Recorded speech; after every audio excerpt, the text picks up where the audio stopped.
بسم اللہ الرحمن الرحیم۔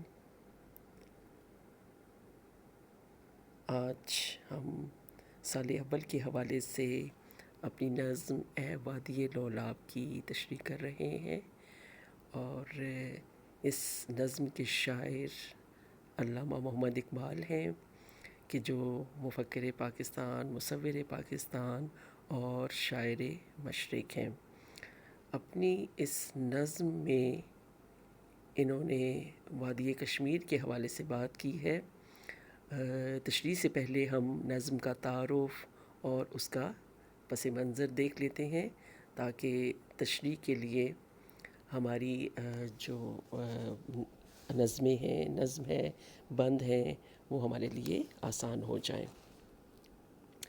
تو وادی لولاب ضلع کپواڑہ مقبوضہ کشمیر میں واقع ہے، جو بہت خوبصورت اور دلکش ہے، اللہ تعالیٰ کی ایک نعمت کے طور پہ ہمارے سامنے ہے۔ جس طرح اقبال نے اپنی نظم بڈھے بلوچ کی اپنے بیٹے کو نصیحت میں بڈھے بلوچ کا ایک خیالی کردار پیش کیا ہے، بالکل ایسے ہی ملا زیغم کا کردار یہاں پہ نظر آتا ہے، جس کا تعلق کشمیر کی وادی لولاب سے ہے۔ اس نظم میں شاعر نے ایک طرح سے وادی لولاب کی خوبصورتی کا ذکر کرتے ہوئے یہ بتانے کی کوشش کی ہے کہ جو وادی لولاب کے باشندے ہیں وہ ایک طرح سے غلامی کے دور سے گزر رہے ہیں، اور ملا زیغم کے حوالے سے ایک تھوڑی سی بات آپ کو یہ بتاتی چلوں کہ اس کی جو یادداشتیں ہیں، اس کی ایک فرضی جو ہے وہ ڈائری بنائی گئی ہے، اور اس میں اس نے جو اپنے خیالات درج کیے اس کو علامہ اقبال نے 19 نظموں میں تحریر کیا ہے، اور ان سب نظموں کا جو مقصد ہے وہ یہ تھا کہ کشمیریوں کو غلامی سے، ہندوؤں کی غلامی سے آزادی ملے، اور ایک طرح سے ان کو اپنی آزادی کے حوالے سے جو آزادی کی اہمیت ہے اس کا احساس ہو جائے، اور ان کے اندر جوش و جذبہ بیدار ہو جائے، جیسے بر صغیر کے مسلمانوں میں علامہ اقبال نے اپنے کلام کے ذریعے سے جوش و جذبہ ابھارا۔ تو اب یہاں بھی یہ نظم اسی حوالے سے شاعر نے لکھی ہے کہ وہ یہ چاہتے ہیں کہ انہیں ہندوؤں جیسی ظالم اور مکار قوم سے صحیح معنوں میں آزادی مل سکے۔ جی، اب ہم اپنے بند نمبر 1 کی طرف آتے ہیں۔ انتہائی خوبصورت الفاظ کا استعمال کیا ہے، اور اس میں وادی کی خوبصورتی کے حوالے سے شاعر نے کیا خوب جو ہے وہ منظر کشی کی ہے۔ کہتے ہیں کہ پانی تیرے چشموں کا تڑپتا ہوا سیماب، مرغان سحر تیری فضاؤں میں ہے بے تاب، اے وادی لولاب۔ جی، علامہ اس بند میں کہتے ہیں کہ اے لولاب کی وادی، تیرے چشموں کا پانی پارے کی طرح شفاف اور سفید ہے۔ اس سے پہلے دیکھیے گا ذرا سیماب۔ سیماب جو ہے پارے کو کہتے ہیں۔ پارا کیا ہے؟ ایک دھات کا نام ہے جو انتہائی شفاف دھات ہوتی ہے۔ آپ نے دیکھا ہوگا تھرمامیٹر میں پارا بھرا جاتا ہے، اور خدا نخواستہ جب آپ بخار کی تکلیف میں مبتلا ہوں تو پارا کیسے جو ہے وہ اوپر جاتا ہے۔ یہی چیز جو ہے وہ یہاں پہ بتانے کی کوشش کی ہے کہ سیماب جو ہے وہ اگرچہ اس میں تڑپ ہے، اس میں جوش ہے، اور کس طریقے سے جو ہے وہ اس میں ایک طرح سے بے قراری کی سی، اضطراب کی سی کیفیت ہے، لیکن وہ انتہائی شفاف ہے، اس کو جو ہے وہ دیکھنے کے لیے تھوڑا تردد کرنا پڑتا ہے۔ تو یہاں بھی وہاں کے چشمے، یعنی لولاب کی وادی کے چشموں کے پانی کا ذکر ہو رہا ہے کہ جو پارے کی طرح انتہائی صاف ہے، انتہائی شفاف اور سفید ہے، اور اس میں ایک تڑپ کی سی بھی کیفیت ہے، یعنی ایک جوش کی سی کیفیت ہے کہ وہ اپنے ڈگر پر جو ہے وہ بہتا چلا جاتا ہے۔ تو یہاں بھی شاعر یہی مقصد رکھتے ہیں کہ وادی لولاب کے لوگوں کے دلوں میں بھی ایسا ہی اضطراب اور تڑپ ہونی چاہیے۔ اس کے ساتھ دوسرا جو انہوں نے یہ ایک موضوع بیان کیا ہے دوسرے مصرعے میں کہ تیری فضاؤں میں جو پرندے ہیں، مرغان، پرندوں کو کہتے ہیں، یعنی مرغ پرندہ، اور یہاں پہ جمع کا صیغہ استعمال کیا گیا ہے تو مرغان سحر، یعنی صبح کے وقت جو پرندے چہکتے ہیں، اڑتے ہیں، چہچہاتے پھرتے ہیں، تو یہاں پہ شاعر یہی کہتے ہیں کہ تیری فضاؤں میں پرندے جو ہیں وہ چہکتے پھرتے ہیں، اڑتے پھرتے ہیں، اور ان میں بھی جو ہے وہ بیتابی ہے، وہ بھی جو ہے غفلت کا شکار نہیں ہے، ان میں بھی ایک طرح سے جوش و جذبہ پایا جاتا ہے۔ تو یہی جذبہ، یہی جوش اہل کشمیر میں بھی ہونا چاہیے۔ دیکھیں اللہ تعالیٰ کی نے اس وادی کو کتنی خوبصورتی عطا کی کہ اس وادی کی دلکشی حد سے سوا ہے، یہاں کی ہر شے صاف و شفاف ہے، فضائیں اس قدر جو ہے وہ مسرت انگیز ہیں، معطر ہیں، اور پرندوں کو اور باقی مخلوقات کو گیت گنگنانے پر مجبور کرتی ہیں۔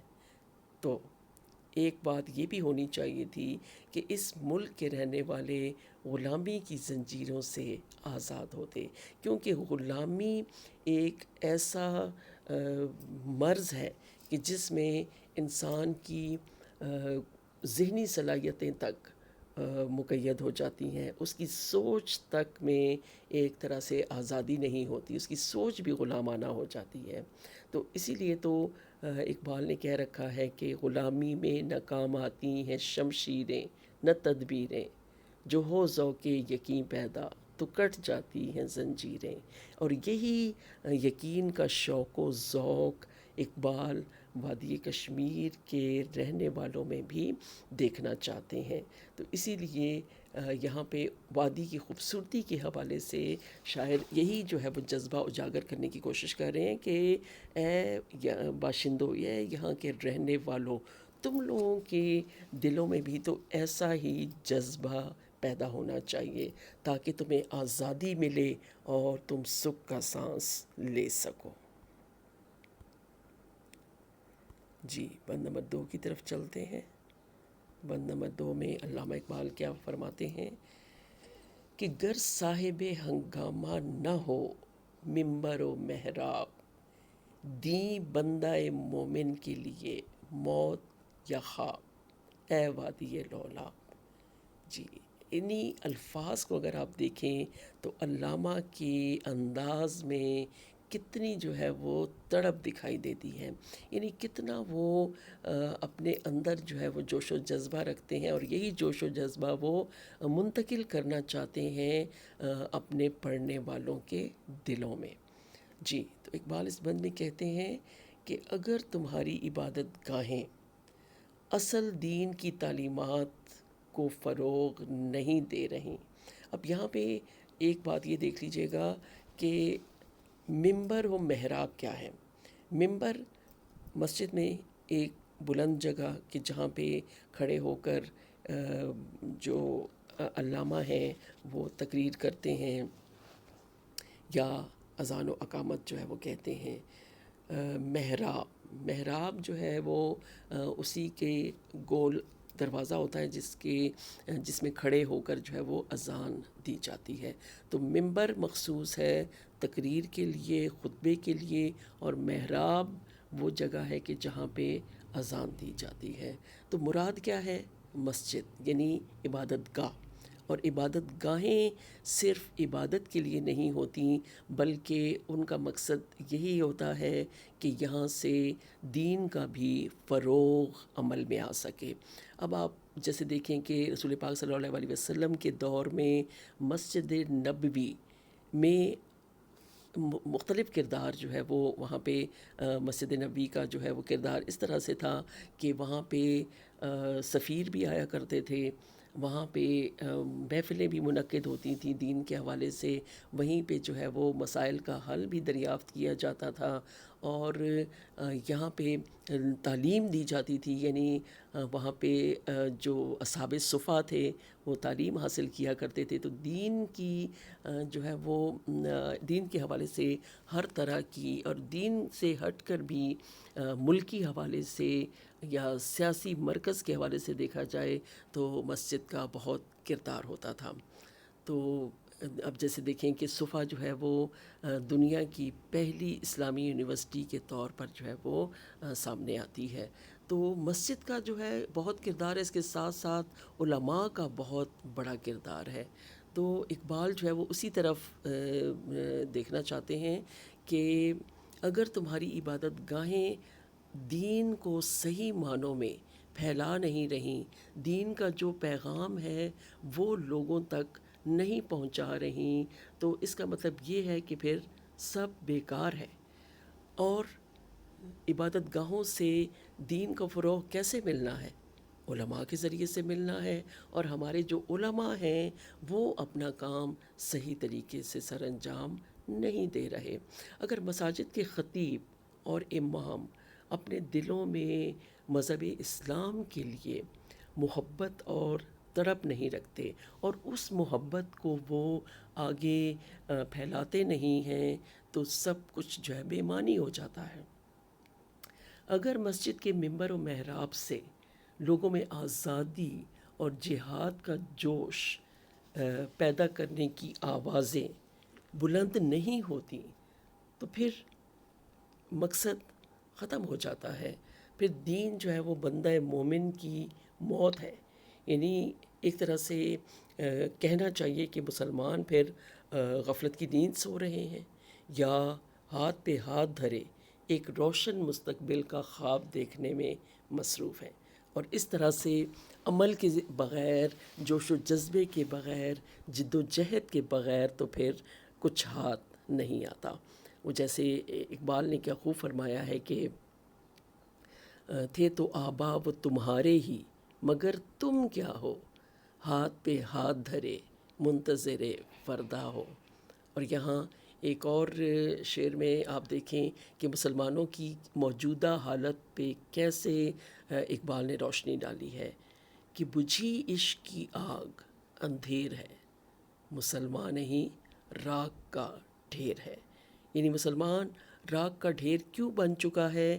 کیونکہ اس کا دل مردہ ہو چکا ہے۔ تو جو مردہ دل ہوتے ہیں، جن میں کوئی تمنا نہیں ہوتی، جس میں کوئی مقصد نہیں ہوتا، جس میں کوئی خواہش جنم نہیں لیتی، تو سمجھیں کہ وہ پھر دل نہیں ہے بلکہ ایک طرح سے راکھ کا ڈھیر ہو چکا ہے۔ تو دوسری طرف دیکھا جائے تو دین اسلام آزادی کا سبق دیتا ہے، اور اس کے برعکس جو دین ہے وہ خواب یا موت یعنی بے عملی کا درس دے گا۔ یعنی اقبال یہ کہہ رہے ہیں نا کہ دین بندہ مومن کے لیے موت یا خواب، تو موت سے مراد یہاں پہ بے عملی، جد و جہد نہ کرنا، ہاتھ پہ ہاتھ رکھ کر بیٹھ جانا۔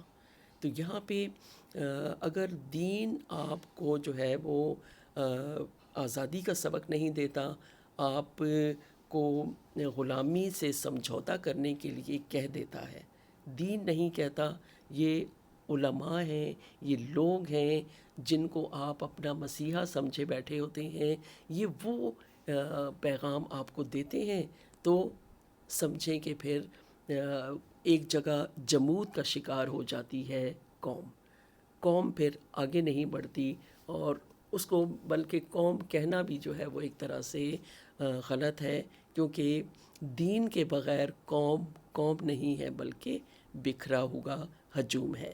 جیسی مثال کشمیر کے لوگوں کی ہے کہ وہ بطور قوم ایک طرح سے سامنے نہیں آ پا رہے۔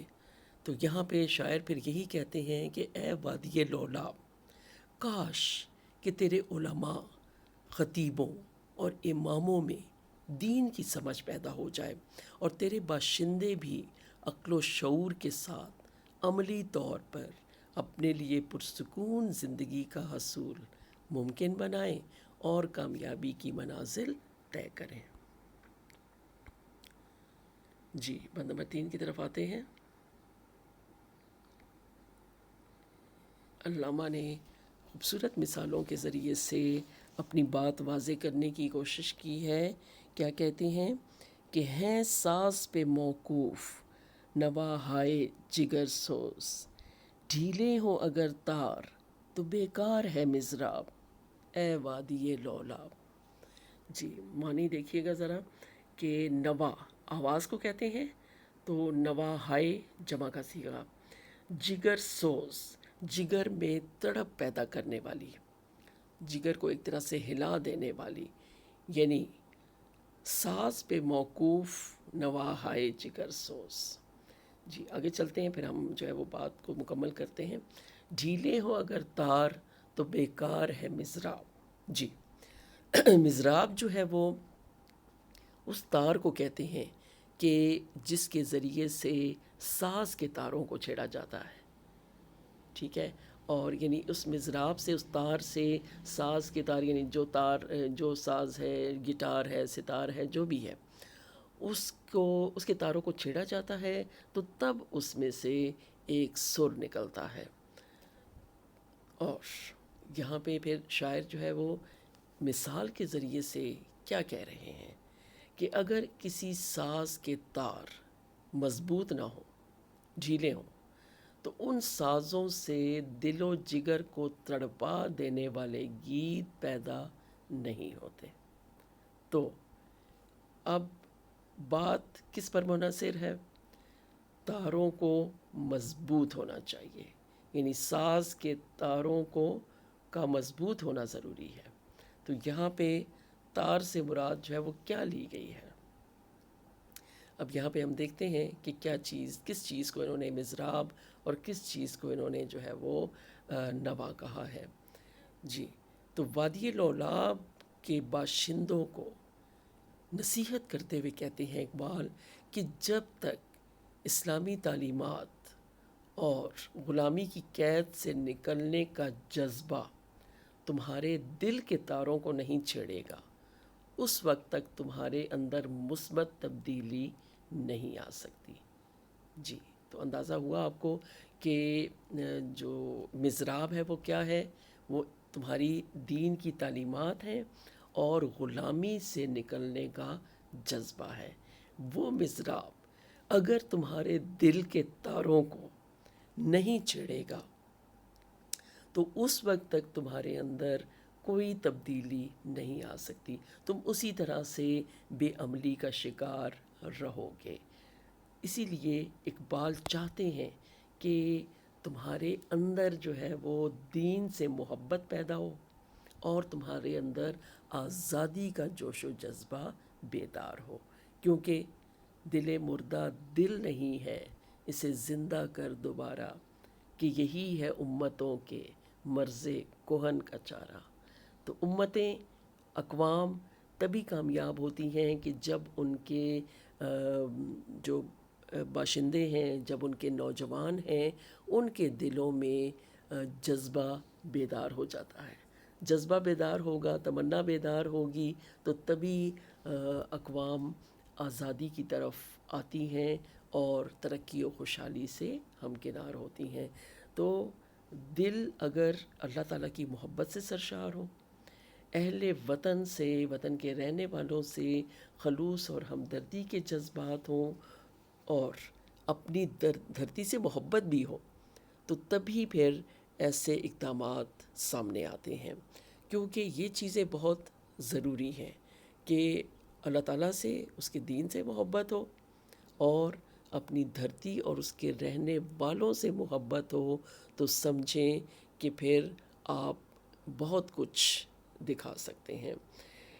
اسی لیے وادی لولاب کے باشندوں کو یہی کہا گیا ہے کہ اگر یہ چیزیں تمہارے اندر نہیں ہیں تو سمجھو کہ پھر سب کچھ جو ہے وہ ختم ہو جاتا ہے، پھر آپ زندگی میں کچھ بھی حاصل نہیں کر سکتے. تو اسی طرح سے پھر اپنے اس دل میں تڑپ پیدا کرنے کی ضرورت ہے، اور یہ چیز سب سے پہلے ہمارے رہنماؤں میں، ہمارے علماء میں، ہمارے صوفیاء میں جو ہے وہ آنی چاہیے، تاکہ وہ یہ سب پیغام اپنے لوگوں تک پہنچا سکیں۔ تو شاعر نے ایک خوبصورت اور مؤثر مثال کے ذریعے سے اپنی بات جو ہے وہ ہم تک پہنچائی ہے کہ اپنے دلوں میں جب تک ہم محبت نہیں رکھیں گے، اللہ تعالیٰ کی معرفت نہیں رکھیں گے، اور آزادی کی اہمیت کا جذبہ ہمارے اندر کروٹ نہیں لے گا، تو سمجھیں کہ پھر سب کچھ جو ہے وہ ہم حاصل نہیں کر سکتے۔ ہم جو ہے وہ ایک طرح سے بے عملی کا شکار ہو رہے ہیں۔ جی، اقبال کیا کہتے ہیں اسی حوالے سے کہ دل بیدار پیدا کر کہ دل خوابیدہ ہے جب تک، نہ تیری ضرب ہے کاری نہ میری ضرب ہے کاری۔ جی، بند نمبر 4 ہمارے پاس ہے، کیا کہتے ہیں کہ ملا کی نظر نور فراست سے ہے خالی، بے سوز ہے میں خانہ صوفی کی میں ناب، اے وادی لولاب۔ جی، یہاں پہ پھر جو ہے وہ ایک خطاب کیا ہے شاعر نے ملا سے، اور جو عالم ہیں ہمارے دینی عالم ہیں، مولوی کا جو کردار ہے وہ اس کے حوالے سے بات کی ہے، اور علامہ نے اپنے کلام میں بارہا ملا کے کردار کو تنقید کا نشانہ بنایا ہے۔ اس سے پہلے ذرا دیکھ لیجئے گا معنی کہ ملا تو آپ کو میں نے بتا دیا کہ مولوی، عالم، ملا۔ نور فراست کہتے ہیں بصیرت کو، عقل کو، شعور کو، ٹھیک ہے، تو بصیرت کی روشنی جس سے آپ گہرائی تک بات کو دیکھ سکتے ہیں، اور بے سوز ہے یعنی بغیر کسی تڑپ کے، بغیر کسی جذبے کے، جس میں کوئی حرارت نہیں ہے، کوئی جو ہے وہ جوش نہیں ہے، تڑپ نہیں ہے۔ میں خانہ کہتے ہیں شراب خانے کو، میں کدے کو، اور مے ناب خالص شراب، اور یہاں پہ شراب کن معنوں میں استعمال ہوئی ہے؟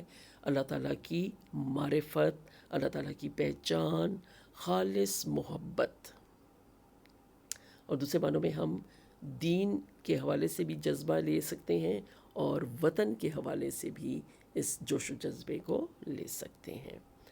جی، تو تھوڑی سی وضاحت اس کی دیکھ لیتے ہیں کہ علامہ اقبال نے ملا کے کردار کو کیوں تنقید کا نشانہ بنایا؟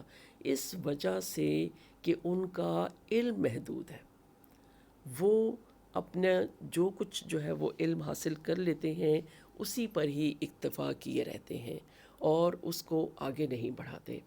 ان کا جو سوچنے کا انداز ہے اس میں وسعت نہیں ہے، دور اندیشی نہیں ہے، یعنی دور تک نظر نہیں رکھتے، مستقبل کا نہیں سوچتے، ٹھیک ہے۔ اب یہ چیز اگر آپ میں نہیں ہے تو پھر سمجھیں کہ آپ دوسروں کو بھی کوئی اچھا سبق نہیں دے سکتے یا ان میں جوش و جذبہ بیدار نہیں کر سکتے۔ تو اقبال کا کہنا بالکل بجا ہے کہ لولاب کی وادی کی حالت بھی کچھ اس طرح سے ہوئی ہے کہ وہاں کے علماء نور بصیرت سے محروم ہیں، وہ مسلمانوں کے جتنے بھی پیش آنے والے معاملات ہیں ان کو حل کرنے کے اہل نہیں ہیں۔ اہل تو تب ہوں کہ جب ان کی علم میں وسعت ہو، جب وہ ہر طرح کا علم جانتے ہوں، جب تک ان میں دور اندیشی نہ ہو، وسعت نظر نہ ہو، اور تب تک وہ یہ کام سر انجام دے ہی نہیں سکتے۔ تو ان صوفیوں کے جو میں کدے ہیں، اب میں کدہ کس کو قرار دیا گیا ہے کہ میں کدہ ہم عبادت گاہ کو بھی لے سکتے ہیں اور ان کی رہنے کی جگہ کو بھی لے سکتے ہیں۔ تو میں کدے جو ہیں یا مساجد جو ہیں، عبادت گاہیں جو ہیں، وہ ایک طرح سے رب حقیقی کی محبت سے اور اس کی معرفت کی شراب سے محروم ہے۔ مطلب یہ کہ علماء جو ہیں جنہوں نے اس عبادت گاہ کو ایک طرح سے اپنا مرکز بنا رکھا ہے، اور وہیں سے دین کا بھی فروغ ہونا ہے، وہیں سے عوام میں جذبہ بیدار کرنے کا بھی جو ہے وہ عمل ہونا ہے، تو جب وہی چیز نہیں ہے تو سمجھے کہ پھر میں کدے ویران ہے، میں کدے جو ہے وہ خالی ہیں، وہاں سے وہ آواز ہی نہیں اٹھ رہی کہ جو لوگوں میں جذبہ بیدار کر سکتی ہے۔ تو وہاں پہ شاعر کا کہنا بالکل صحیح ہے کہ بے سوز ہے مے خانہ، یعنی میں کدے جو ہے وہ بغیر کسی جو ہے وہ جوش و جذبے کے بالکل جو ہے وہ خالی ہیں۔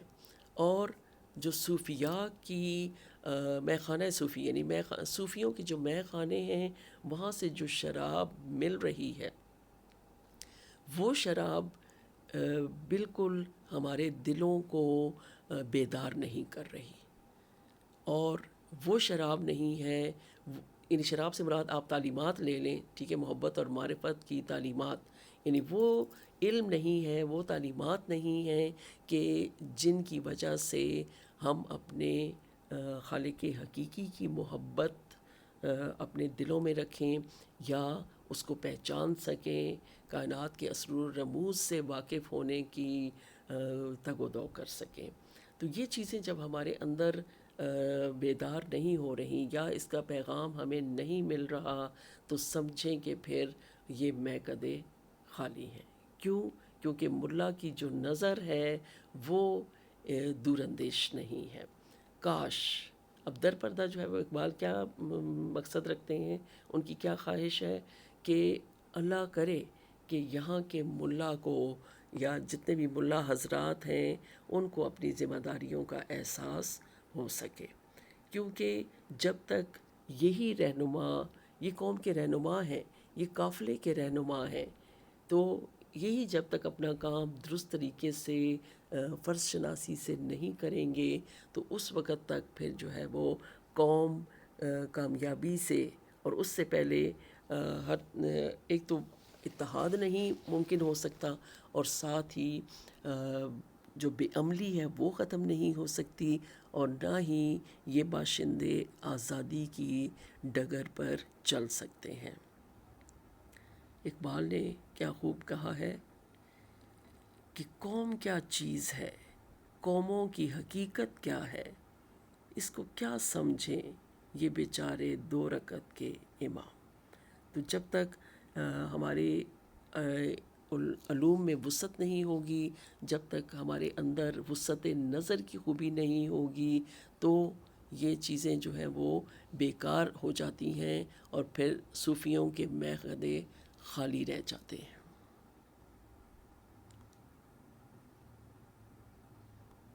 جی بند نمبر 5 کی طرف آتے ہیں۔ جی علامہ اس میں کیا کہتے ہیں کہ بیدار ہو دل جس کی فغان سحری سے، اس قوم میں مدت سے ہے وہ درویش نایاب، اے وادی لولاب۔ جی اقبال کیا کہتے ہیں کہ آج وادی لولاب ایسے درویشوں سے خالی ہے کہ جن کی آواز سے دل جاگ جاتے تھے، دل بیدار ہو جاتے تھے۔ تو یہاں پہ فغان سحری سے مراد ہے صبح کے وقت کی جانے والی فریاد۔ اور درویش کون ہے؟ درویش فقیر کے معنوں میں ہے جو دنیا سے یا دنیا کی رنگینیوں سے کوئی لگاؤ نہیں رکھتا، جو قناعت پسندی جس کا شعار ہوتی ہے، اور وہ اپنی اللہ کی دی ہوئی نعمتوں پہ قناعت کرتا ہے۔ جی نایاب کا مطلب ہے نہ ملنا، کسی چیز کا دستیاب نہ ہونا، نہ ہونے کے برابر۔ جی تو یہاں پہ اقبال کیا کہتے ہیں کہ مسلمان کو اور مسلمان کے معاشروں کو اللہ تعالیٰ کے لیے وقف کر دینے کا کام کون کرتا ہے؟ درویش کرتا ہے، اور وہ ہمیشہ اللہ تعالیٰ کی دی ہوئی جتنی بھی نعمتیں ہیں ان پہ صبر کرتا ہے، اور اپنا کام وہ اس طرح سے سر انجام دیتا ہے کہ اللہ تعالیٰ کی محبت اور دین کی محبت لوگوں کے دلوں میں اجاگر کر دیتا ہے۔ تو یہاں بھی شاعر یہ کہتے ہیں کہ مرد درویش کیا کرتے ہیں، صبح کے وقت اللہ تعالیٰ کے حضور آہ و فریاد کرتے ہیں، نالہ و فریاد کرتے ہیں، جو چاہتے ہیں کہ ہماری قوم، ہمارا وطن ہمیشہ آباد رہے، یہاں کے لوگوں کو ہمیشہ سکون اور خوشی کی دولت جو ہے وہ ملتی رہے۔ تو یہ جو درویش ہیں، جب اپنا کام جو ہے وہ بھول جاتے ہیں یا اپنے پیغام کو درست طریقے سے لوگوں تک نہیں پہنچاتے، تو پھر قوم کی حالت یہی ہوتی ہے کہ جو آج وادی لولاب کی ہے۔ تو یہاں پہ علامہ جو ہے وہ ملا زیغم کی زبان سے افسوس کا اظہار کرتے ہیں کہ ایک مدت سے، ایک عرصے سے ایسے درویش سامنے نہیں آ رہے کہ جو اپنے کام کو درست طریقے سے کر سکتے، کیونکہ جو درویش ہے وہ تو اللہ تعالیٰ کی محبت میں ڈوبا ہوتا ہے، اس کی جو مرضی ہے وہ اللہ کی مرضی میں کھوئی ہوئی ہوتی ہے۔ تو اسی وجہ سے وہ لوگ جو ہے، جو ماضی کے درویش تھے، وہ تو دریاؤں کے رخ موڑ دیا کرتے تھے، جو حکمران ہوتے تھے، جو بادشاہ ہوتے تھے، وہ ان کے نام سے لرزتے تھے۔ تو ایسے درویش کہ جن کی مدد کرنے سے امراء ہچکچاتے تھے، تو وہ درویش جو صحیح معنوں میں درویش تھے، آج وہ نہیں رہے۔ تو اقبال کا کہنا بالکل صحیح ہے کہ اس قوم میں ایسے درویش ختم ہو چکے ہیں۔ ایسے درویش اگر اس قوم میں ہوتے تو آج اس کی حالت اتنی دگرگوں نہ ہوتی۔ تو آج ان اشعار کے ذریعے سے اقبال اللہ سے یہی مانگ رہے ہیں، یہی فریاد کر رہے ہیں کہ ایسے درویش صفت لوگ اس وادی میں بھی موجود ہوں، جو یہاں کے لوگوں کو آزادی اور خوشحالی کا سبق دے سکیں، ان کو بے عملی سے نکال کر عمل کے راستے پر لا سکیں۔ تو ایسے مرد خدا اب جو ہے وہ نظر نہیں آتے کہ جو صبح سویرے جن کی فریاد لوگوں کے دلوں کو تڑپا دیتی تھی، لیکن آج افسوس کا مقام ہے کہ وہ مرد خدا، وہ درویش، وہ اللہ کے بندے دکھائی نہیں دیتے۔ یہ صرف دنیا اور دنیاوی لذتوں میں پڑ چکے ہیں، اور اپنا جو حقیقی مقصد ہے اس کو فراموش کر کے رنگینیوں کے سمندر میں غرق ہو چکے ہیں۔ تو اسی لیے آج وادی لولاب کرلا رہی ہے۔ وہ درویش جو صفات کاملہ سے متصف تھے اور زمانے کا رخ موڑ دیتے تھے، اور انہی کے حوالے سے اقبال نے یہاں پہ کہا ہے کہ نہ پوچھیں خرقہ پوشوں کی، ارادت ہو تو دیکھ ان کو۔ ارادت عقیدت کو کہتے ہیں۔ ید بیضا لیے بیٹھے ہیں اپنی آستینوں میں۔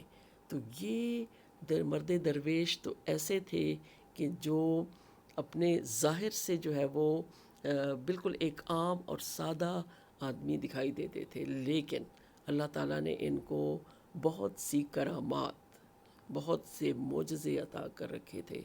یہاں پہ حضرت موسیٰ کے حوالے سے جو ہے وہ بات ہو رہی ہے، حضرت موسیٰ کی تلمی کے حوالے سے جو درویش ہیں، جو صوفی لوگ ہیں، ان کے حوالے سے ذکر کیا جا رہا ہے۔ تو آج اس دنیا میں، خاص طور پر ہمارے معاشرے میں، مسلمانوں میں ایسے درویشوں کی بہت زیادہ جو ہے وہ کمی ہو چکی ہے، بلکہ وہ نایاب ہو چکے ہیں۔ تو مقصد کیا ہے؟ اقبال کی خواہش کیا ہے کہ کاش کے وادی لولاب کے باشندوں کی قسمت سنور سکے اور کرب و بلا کی صعوبتیں برداشت کرنے والوں کے لیے خوشیوں کی سحر طلوع ہو سکے۔ وادی لولاب ان درویشوں سے، دنیا کے لوگوں سے سوال کرتی ہے کہ کب تک جو ہے یہ وادی پریشانیوں سے، ظلم و جبر سے گزرتی رہے گی، کب تک جو ہے یہ ظلم مسلسل ہوتا رہے گا۔ کاش کہ ایسا ہو کہ اللہ تعالیٰ کی رحمت ان پر برسے اور ان کو پھر سے جو ہے وہ سکون، خوشی اور آزادی میسر آ سکے۔ جی، اسی کے ساتھ ہی ہم اپنی اس نظم کی وضاحت کا اختتام کرتے ہیں۔ بہت شکریہ۔